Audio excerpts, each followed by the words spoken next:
Yo yo yo, salut les turfeuses, salut les turfeurs, bienvenue pour un nouveau pronostic de Benoît Requin. Merci pour vos likes, pour vos commentaires, n'hésitez pas à vous abonner pour recevoir tous mes pronostics tous les jours et pour accéder à tous mes tickets pour la course du Quintet, rendez-vous directement dans mon commentaire épinglé. Ok, place au pronostic du Quintet du lundi 17 janvier, direction Pau pour le prix Auguste de Castelbajac, Steeplechase, 4000 mètres, 16 partants, réunion 1, course 2, indice de confiance, 1 sur 5. Petit retour sur le Quintet du samedi 15 et du dimanche 16 janvier. Samedi, dans mon pronostic, je vous ai donné le tiercé dans l'ordre en 5 chevaux. Et dimanche, je vous avais prévenu, j'avais raison car c'était un Quintet à l'envers. Pour les VIP, ce samedi 15 janvier, on a un ticket multi en 5 qui est passé qui fait 333 €. On a un ticket tiercé dans tous les ordres qui est passé qui fait 197 €. On a 3 tickets tiercés dans tous les ordres qui sont passés, donc 3 fois 105 €. Ça fait plaisir. Ok, c'est parti, on commence le pronostic et on commence avec le numéro 1, Zeppli. Et on écoute son entraîneur Didier Guillemin. Zeppli a obtenu un bon résultat dernièrement, mais je m'attendais un peu mieux de sa part. Cette fois, il sera muni de hier pour tenter de le motiver un peu plus. Sous cette lourde charge, il est toujours difficile de dire qu'il peut s'imposer, d'autant que je pense qu'à cette valeur, il n'a pas beaucoup de marge sur l'échelle des poids. Néanmoins, j'espère qu'il pourra accrocher une bonne place. Alors, ce que j'en pense de Zeppli, son seul Quintet s'est soldé par une 6e place, il est sur la montante, mais il va quand même devoir porter le plus gros poids. C'est une surprise possible. Le numéro 2, Milanesca, et on écoute à Gabriel Linders. Milanesca préfère le lourd. La jument risque donc d'être prise de vitesse une bonne partie du parcours. J'espère toutefois la voir bien tenir sa partie. Alors, ce que j'en pense de Milanesca, en 4 quintets, elle n'a réussi à terminer qu'une seule fois à l'arrivée, mais attention, c'était pour une belle 3e place. Si elle montre son vrai visage, elle va en faire souffrir plus d'un sur sa route. Le numéro 3, Argentier, et on écoute Éric Leray. Argentier est bien. Je n'ai pas trop le choix des engagements avec lui, c'est soit ce quintet, soit le grand steeple. Il va essayer de défendre au mieux ses intérêts avec l'âge qu'il a désormais. Alors, ce que j'en pense d'Argentier, il a 12 ans, il est très expérimenté, c'est un habitué des quintets. Alors maintenant, il a quand même 3 courses dans les jambes et il peut faire mal. Le numéro 4, Gage de réussite. Et on écoute Dominique Bressou. Gage de réussite vient de bien s'imposer. C'est un cheval qui a toujours été honnête et j'espère qu'il courra aussi bien que d'habitude. Il a toujours donné le meilleur de lui-même. Maintenant, il va affronter des chevaux qui ont un peu plus d'expérience que lui en steeple. Cela peut jouer en sa défaveur. Alors, ce que j'en pense de Gage de réussite, il a le défaut de ne pas toujours répéter ses bonnes sorties, mais il est en forme, il a remporté sa dernière course, confirmation attendue. Le numéro 5, It Missa Est, et on écoute Jean-Pierre Dérault. It Missa Est vient de bien s'imposer et a été logiquement pénalisé au poids, ce qui peut la gêner un peu. De plus, il y a de bons chevaux. Le terrain ne sera pas fait pour la déranger, mais elle a un peu de caractère et il faut que tout se passe bien. Alors, ce que j'en pense de It Missa Est, alors tout d'abord, elle, c'est mon 2e cheval de complément en cas de non partant. Alors, ce sera son premier quintet, elle a remporté sa dernière course, cette victoire lui coûte quand même 3 kilos de pénalisation, mais elle fera de son mieux. Le numéro 6, Genesis As, et on écoute Arnaud Chaillet. Genesis As est un cheval qui fait toutes ses courses. Ses dernières sorties sont bonnes, notamment la dernière à Auteuil où il a prouvé sa compétitivité dans les handicaps. Je pense qu'il sera plus à son affaire à Pau et logiquement, je le crois capable de finir dans la bonne combinaison, même s'il n'a pas couru depuis plus d'1 mois. Alors, ce que j'en pense de Genesis As, il a terminé 4e du quintet du 28 novembre, là il joue la carte de la fraîcheur et il peut encore s'illustrer. Le numéro 7, Armix, et on écoute Jean-Pierre Dérault. Armix vient de faire une bonne rentrée et est dans un bel état physique.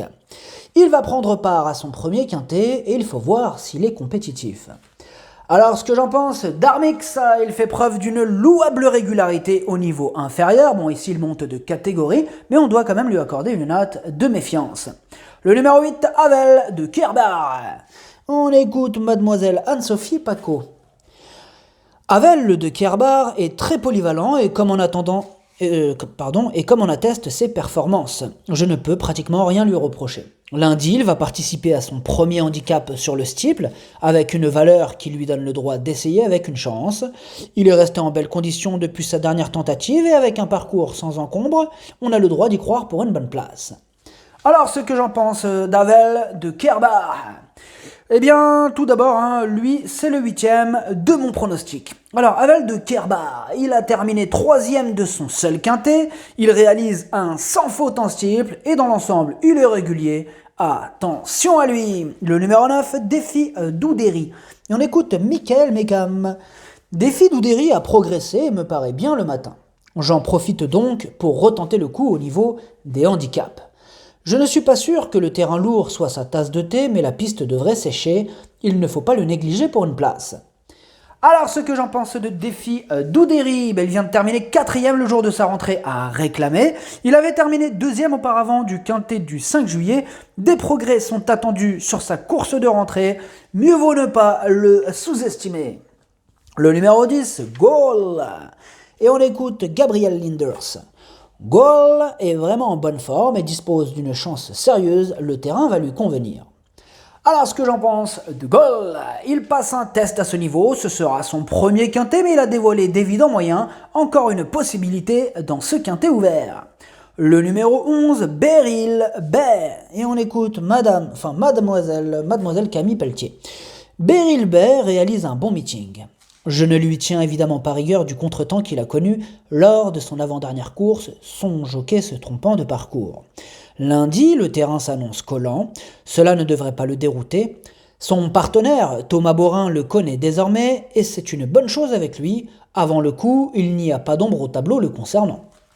Alors, ce que j'en pense de Beryl Bay, il a fait ses preuves à ce niveau, il donne toujours son maximum en compétition et une fois de plus, il va défendre chèrement ses chances. Le numéro 12, Captain Speaking. Bon alors pour lui on n'aura pas les commentaires de ce numéro 12. Alors ce que j'en pense de Captain Speaking. Bon tout d'abord lui c'est mon cheval de complément en cas de non partant. Captain Speaking, on ne l'a pas revu depuis sa victoire au niveau inférieur le 14 novembre. Là aujourd'hui, aujourd'hui si vous m'écoutez demain, enfin bref. Ce sera donc son premier quintet, tout ou rien. Le numéro 13, Black Boa. Et on écoute Erwan Graal. Black Boa s'adapte à tous les terrains et sa forme ne fait aucun doute. Sa place est assurément dans la bonne combinaison. Alors ce que j'en pense de Black Boa. Il avait terminé 4e le 12 avril pour son essai dans un quintet en steeple à Compiègne. Son entourage est confiant et il va tenter de continuer sur sa bonne lancée pour son deuxième quintet. Le numéro 14, Forza Digari. Et on n'aura pas les commentaires de l'entraîneur de ce numéro 14. Alors, ce que j'en pense de Forza Digari, c'est au niveau inférieur qu'il arrive à tirer l'épingle de son jeu. Là, il passe un test à ce niveau et il y a quand même quelques doutes qui planent sur sa candidature. Le numéro 15, Flagstar. Et on écoute Nicolas Davelder. Flagstar n'est pas un champion, mais il fait pratiquement toutes ses courses et rentre souvent dans l'argent.